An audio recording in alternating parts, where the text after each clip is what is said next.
Meaning of idiot board. Idiot board. Idiot board. Idiot board.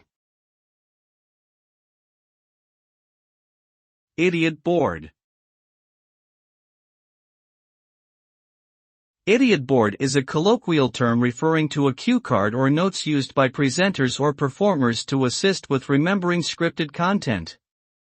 The term can have negative connotations, suggesting that the person using an idiot board is unintelligent or unprepared. However, in reality, it is a common tool used in many industries to help individuals deliver polished presentations or speeches.